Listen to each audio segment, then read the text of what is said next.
winter. Okay, Okay.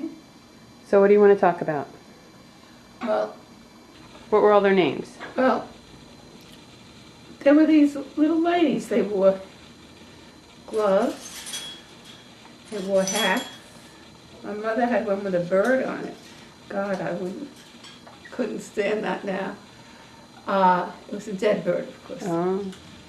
Oh, There was Rosie, there was Zena, there was my mother Sylvia, there was Miriam. Leah came but went back to, she lived in Australia eventually. Betsy came and went back to an abusive husband. It was a shame. The daughters were here. Can't think of who else, but there were bunches of them. well, there was Joe. Joe. Joe, yeah, but I'm talking about my aunties. Oh, okay. And that's what they were. They were little aunties. Very cute, very nice, conservative women. What does conservative mean? It means they didn't go out without hats, they didn't go out without gloves, they didn't wear slacks. They were very proper is a better word for it. Proper. Though after my father died and Mary was living in California, they corresponded, and when my mother died, I saw a letter that had been written to her by my auntie Miriam, and in it, my very proper Aunt Miriam said, "I know things are tough, but keep your pecker up, love." I don't know what to make of that. Maybe every proper British lady says things like that. They really thought the Queen was wonderful. Mm-hmm. I missed them. It was so much fun. Anyway, they were all of a pattern. They came here, they embraced America like, oh my God. It was, well, the Second World War started soon afterward. So when did they come here? I'm sorry? When did they come here about? I don't know, I can look it up for you. But they came and Between the wars. The war started at sometime after that.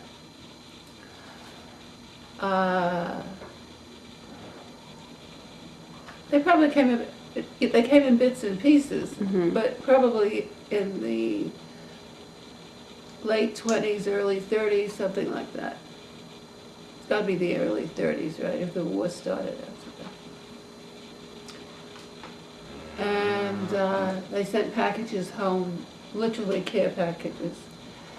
To who? At home, their parents. So none of them, though they came from a very religious family, none of them were religious. Why do you think that was? I think they became Americans. I think the fact that they were Jewish was certainly important. They were supposed to marry Jewish men, and there were no Jewish men in their town, and that's one of the reasons they left to go. That's what Grandma told me. Yeah.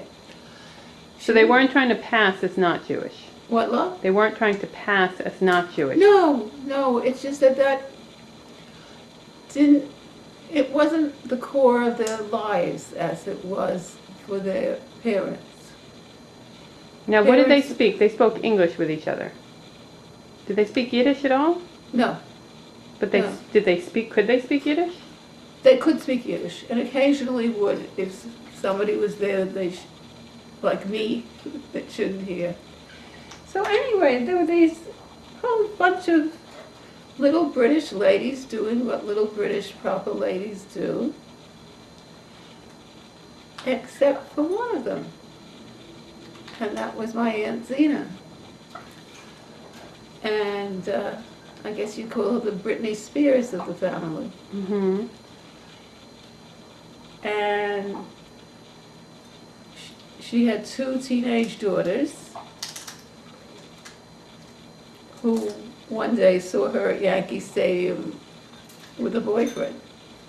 Boyfriend turned out to be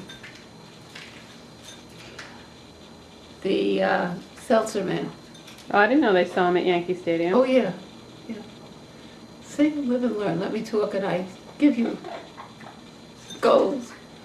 What they do when they saw him, when they saw them there? I don't know that they saw each other. Mm-hmm. I think just the girls saw. And turned out that the guy was the Seltzer man. Mm-hmm. Zena and the Seltzer man. And I Do guess... you remember the Seltzer man? Huh? Do you remember him? No. No. Meanwhile, I guess even in those days people had affairs.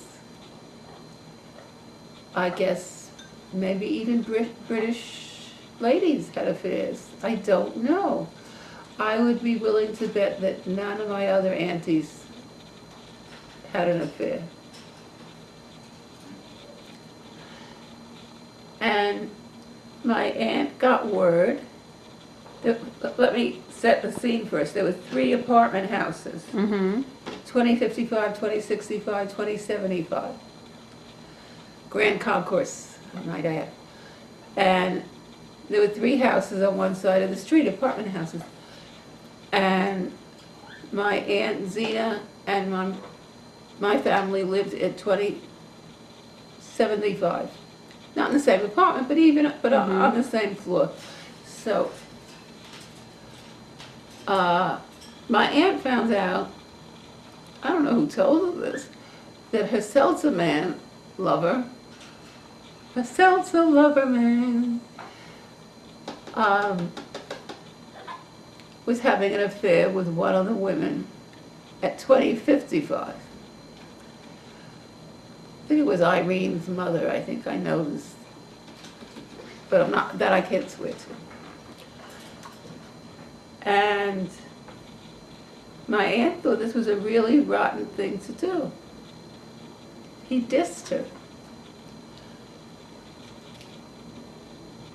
And so she went and told the other woman's husband that they were having an affair, therefore creating total havoc in the neighborhood. Total havoc. And she said what he had done wasn't right. No, her daughters found out officially.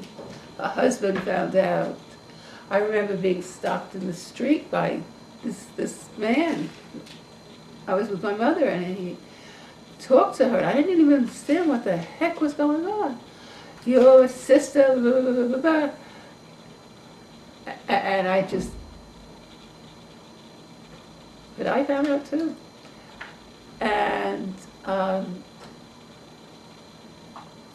What did your mother think about it? I think she didn't know, she just didn't know what to think about it. I found out at one point that my mother and my mother-in-law, and I don't know how many ladies of their time, never saw their husbands undressed until they were old and sick. So what would a woman feel about that? I think she didn't know what to feel about that. She took care of the girls, she always did. And finally my aunt and uncle and the 2 girls moved to Queens. So you never found out what Henny did? Where she kept accusing him of having affairs with people. She had done that for a long time. So you never found out what Henny thought about her affair? What? So Henny never threatened to leave her or anything? I don't know. But they moved to a very nice place in Queens and continue their lives. I think they really couldn't stay in the neighborhood. Hold on one second. I Okay. think that's more or less the story of my aunties, and so I guess if I look closer at any other of them, my Auntie Rose, who would pick up cigarette butts from the street and smoke them. And her husband would take the shoes. And yeah, that was another thing. Her husband was so afraid of her going out and having an affair or whatever he was worried about. She was quite a beauty. That he would take her shoes to work with him. And he was so stingy that he would only have one light bulb and move it from room to room. But we'll tell her story another time. To be continued. You want to talk about anything else today? No. Who's a good boy? Yes. Thank you, Happy. Perfect timing. Come on, Happy. Say hello. Oh, I know what the problem is. No, I don't. What the heck is the problem?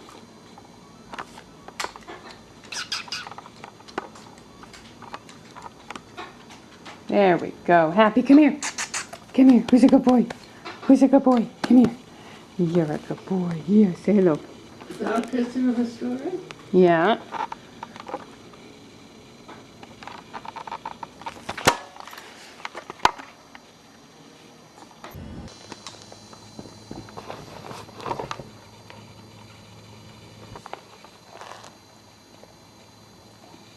What's up? You want to go bark at your cookie? You gonna go bark at your cookie?